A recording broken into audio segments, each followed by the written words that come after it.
ನಮಸ್ಕಾರ, ಕನ್ನಡ ಒನ್ನಿಗೆ ಸ್ವಾಗತ. ನಾನು ನಿಮ್ಮ ಭಾಗ್ಯನಾರಾಯಣ ಬೊಗವರಪು. ಉತ್ತರ ಪ್ರದೇಶದಿಂದ ಕರ್ನಾಟಕದ ಪ್ರಜ್ವಲ್ ರೇವಣ್ಣಗೆ ಟಕ್ಕರ್ ಕೊಡುವಂತಹ, ಕಾಂಪಿಟಿಷನ್ ಕೊಡುವಂತಹ ಒಂದು ಸುದ್ದಿ ಬರ್ತಾ ಇದೆ. ಅಲ್ಲಿಂದ ಒಬ್ಬ BJP ನಾಯಕಿಯ ಮಗ 130 ಅಶ್ಲೀಲ ವಿಡಿಯೋಗಳು ಹೊರಗಡೆ ಬಂದಿದ್ದಾವೆ. 130 ಅಶ್ಲೀಲ ವಿಡಿಯೋಗಳು. ಒಂದೊಂದು ವಿಡಿಯೋದಲ್ಲಿಯೂ ಸಹ ಬೇರೆ ಬೇರೆ ಮಹಿಳೆ ಇದ್ದಾರೆ, ಮತ್ತು ಬೇರೆ ಬೇರೆ ಸ್ಥಳ ಇದೆ, ಹೋಟ್ಲುಗಳಿದ್ದಾವೆ. ಆ ಎಲ್ಲ ವಿಡಿಯೋಗಳು ಒಟ್ಟಿಗೆ ಹೊರಗೆ ಬಂದಿದೆ. ಹೇಗೆ ಬಂತು ಗೊತ್ತಿಲ್ಲ, ಆದರೆ ಯಾರು ಎತ್ತ ಅನ್ನೋದರ ಡೀಟೇಲ್ಸನ್ನು ನಾನು ನಿಮಗೆ ಕೊಡ್ತೀನಿ. ಉತ್ತರ ಪ್ರದೇಶದ ಮೈನ್ಪುರಿ ಅನ್ನುವಂತಹ ಜಿಲ್ಲೆಯ BJPಯ ಮಹಿಳಾ ಘಟಕದ ಅಧ್ಯಕ್ಷೆ ಸೀಮಾ ಗುಪ್ತಾ, ಆಕೆಯ ಮಗ ಶುಭಂ ಗುಪ್ತಾ, ಶುಭಂ ಅಂತ ಒಂದು ಶುಭಾರಂಭವನ್ನು ಮಾಡಿದ್ದಾರೆ.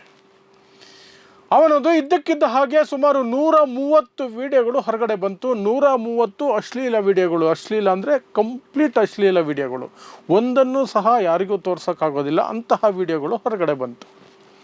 ಅವನೇ ಶೂಟ್ ಮಾಡ್ಕೊಂಡಿರೋದು ಅನ್ನೋದು ಪಕ್ಕ ಗೊತ್ತಾಗುತ್ತೆ. ಯಾಕೆಂದರೆ ಅವನು ಕ್ಯಾಮ್ರಾ ಕಡೆಗೆ ಮುಖ ಮಾಡುವಂಥದ್ದು, ಮಹಿಳೆಯರ ಜೊತೆ ತಾನು ಮಾಡ್ತಿರುವ ಎಲ್ಲ ಕ್ರಿಯೆಯನ್ನು ಕ್ಯಾಮ್ರಾ ನೋಡಿಕೊಂಡೇ ಆಲ್ಮೋಸ್ಟ್ ಮಾಡ್ತಿರೋದು. ಸ್ಪಷ್ಟವಾಗಿ ಅವನು ಕ್ಯಾಮ್ರಾ ಇಟ್ಟಿದ್ದಾನೆ. ಮಹಿಳೆಯರಿಗೂ ಆಲ್ಮೋಸ್ಟ್ ಗೊತ್ತಿದೆ ಅನಿಸುತ್ತೆ ಕ್ಯಾಮ್ರಾ ಇದೆ ಅಂತ. ಅದು ಕನ್ಫರ್ಮ್ ಇಲ್ಲ, ಬಟ್ ಅವನ ನೋಟವನ್ನು ನೋಡಿದ್ರೆ ಕನ್ಫರ್ಮ್ ಆಗುತ್ತೆ. ಅವನು ಕ್ಯಾಮ್ರಾ ಕಡೆ ನೋಡ್ತಾ ಇದ್ದಾನೆ, ಅವನಿಗೆ ಗೊತ್ತಿದೆ ಕ್ಯಾಮ್ರಾ ಇದೆ ಅಂತ. ಹಾಗಾಗಿ ಅವನು ಸಹ ಸೈಕೋಪಾತ್ ರೀತಿಯಲ್ಲಿ ಅವನದೇ ವಿಡಿಯೋಗಳನ್ನು ಮಾಡ್ಕೊಂಡಿದ್ದಾನೆ. ಆ ವಿಡಿಯೋಗಳು ಹೊರಗೆ ಬಂದ ತಕ್ಷಣವೇ ಪಾರ್ಟಿ ನಾಪತ್ತೆ. ಈಗ ಅವನನ್ನು ಹುಡುಕ್ತಾ ಇದ್ದಾರೆ. ಅದರ ನಡುವೆ ವಿಡಿಯೋ ಬಂದ ಕೆಲವೇ ಗಂಟೆಗಳ ಅಂತರದಲ್ಲಿ ಒಂದು ಮಹಿಳೆ ಬಂದು ದೂರನ್ನು ಸಹ ಕೊಟ್ಟಿದ್ದಾಳೆ. ಆಕೆಯ ವಿವರಗಳನ್ನು ಪೊಲೀಸರು ಬಹಿರಂಗಪಡಿಸಿಲ್ಲ. ಆದರೆ ಒಂದು ಮಹಿಳೆ, ವಿವಾಹಿತ ಮಹಿಳೆ, ತಾನು ಏನೋ ಕೇಳೋದಕ್ಕೆ ಹೋಗಿದ್ದೆ, ಆ ಸಂದರ್ಭದಲ್ಲಿ ನನಗೆ ಮತ್ತು ಬರುವಂತಹ ಔಷಧಿಗಳನ್ನು ಕೊಟ್ಟು ಆತ ನನ್ನ ಮೇಲೆ ದೌರ್ಜನ್ಯ ಎಸಗಿದ್ದಾನೆ ಅನ್ನುವಂತಹ ದೂರನ್ನು ಕೊಟ್ಟಿದ್ದಾರೆ. ಇದರಲ್ಲಿ ವಿಶೇಷ ಏನು ಅಂದರೆ, ಇದೆಲ್ಲ ಆದ ನಂತರ ಅವನ ಪತ್ನಿ ಶೀತಲ್ ಗುಪ್ತಾ ಅನ್ನುವಂಥವರು, ಅವನ ಹೆಂಡತಿ, ಆಕೆ ಬಂದು ಇನ್ನೊಂದು ದೂರು ಕೊಟ್ಟಿದ್ದಾಳೆ. ಏನು ಅಂದರೆ, ಇವನು ಕಂಡ ಹುಡುಗಿಯರ ಜೊತೆಯಲ್ಲಿ ಈ ರೀತಿಯಾಗಿ ಮಾಡಿ, ವಿಡಿಯೋ ಮಾಡಿ ಅವರಿಗೆ ಬ್ಲ್ಯಾಕ್ ಮೇಲ್ ಮಾಡೋದು, ಹಿಂಸೆ ಮಾಡೋದೆಲ್ಲ ಮಾಡ್ತಾ ಆ ವಿಡಿಯೋಗಳನ್ನು ತಗೊಂಡು ಬಂದು ಹೆಂಡತಿ ಶೀತಲ್ ಗುಪ್ತಾಗೆ ತೋರಿಸ್ತಾ ಇದ್ದಂತೆ. ನೋಡು, ನಾನು ಏನೇನು ಮಾಡ್ತಿದ್ದೀನಿ, ನಿನ್ನ ಕೈಯಲ್ಲಿ ಏನಾದರೂ ಕಿತ್ಕೊಳ್ಳೋಕ್ಕೆ ಸಾಧ್ಯ ಇದೆಯಾ? ನನ್ನ ತಾಯಿ BJPಯಲ್ಲಿ ದೊಡ್ಡ ಲೀಡ್ರು, MLAಗಳು, MP ಗಳು ಅವರು ನಾವು ಜೊತೆಯಲ್ಲಿ ಓಡಾಡುವಷ್ಟು ದೊಡ್ಡ ಲೀಡ್ರ್ ನನ್ನ ತಾಯಿ. ಹಾಗಾಗಿ ಯಾರು ಏನು ಮಾಡ್ಕೊಳಕ್ಕಾಗೋದಿಲ್ಲ. ನೋಡು, ನಾನು ಏನೇನು ಮಾಡ್ತಿದ್ದೀನಿ, ನಿನ್ನ ಕೈಯಲ್ಲಿ ಏನಾದರೂ ಮಾಡೋಕ್ಕೆ ಸಾಧ್ಯ ಇದ್ದರೆ ಮಾಡು, ನೋಡೋಣ ಅಂತ ಚಾಲೆಂಜ್ ಮಾಡ್ತಿದ್ದಂತೆ. ಇದು BJPಯ ಸೈಕೋಪಾಥಿಕ್ ಲೀಡ್ರ್ಗಳ ಪೈಕಿ ಇವನು ಉತ್ತುಂಗಕ್ಕೆ ಹೋಗ್ಬಿಡ್ತಾನೆ.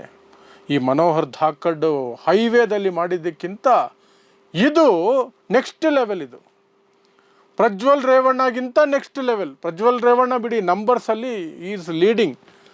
2000+ ವಿಡಿಯೋ ಅಂತ ಹೇಳಲಾಗ್ತಿದೆ ಪ್ರಜ್ವಲ್ ರೇವಣ್ಣದು. ಆ ಮಟ್ಟಕ್ಕೆ ಇದು ಕೇವಲ 130, ನಾಟ್ ಈವನ್ 10%, 10% ಕೂಡ ಇಲ್ಲ.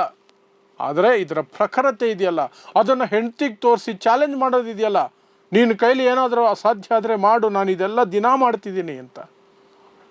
ಅದು ಪ್ರಜ್ವಲ್ ರೇವಣ್ಣ ಕೇಸಿಂದ ಇದನ್ನು ಬೇರೆ ಕಡೆ ಇಡುತ್ತೆ, ಮತ್ತು ಯಾವುದೇ ಕೇಸಿಂದ ಬೇರೆ ಕಡೆ ಇಡುತ್ತೆ. BJPಯ ಎಷ್ಟು ಜನ ಕಾಮುಕರಿದ್ದಾರೋ, ಅಥವಾ ಬೇರೆ ಯಾವುದೇ ಪಕ್ಷ ಆಗಿರ್ಬೋದು, ಇಡೀ ದೇಶದಲ್ಲಿ ಕಾಮುಕರು ಯಾರು ಇದ್ದಾರೋ, ಅಧಿಕಾರವನ್ನು ದುರ್ಬಳಕೆ ಮಾಡಿಕೊಂಡು ತಮ್ಮ ಕುಟುಂಬಸ್ಥರ ಅಧಿಕಾರದಲ್ಲಿದ್ದರು ಅಥವಾ ಸ್ವತಃ ಅಧಿಕಾರದಲ್ಲಿದ್ದು ಆ ಅಧಿಕಾರದ ದುರುಪಯೋಗದ ಮೂಲಕ ಮಹಿಳೆಯರನ್ನು ಶೋಷಣೆಗೆ ಒಳಪಡಿಸುವಂತಹ ಪಟ್ಟಿಯಲ್ಲಿ ಇವನು ಅಗ್ರಸ್ಥಾನದಲ್ಲಿ ನಿಂತ್ಕೊಳ್ತಾನೆ.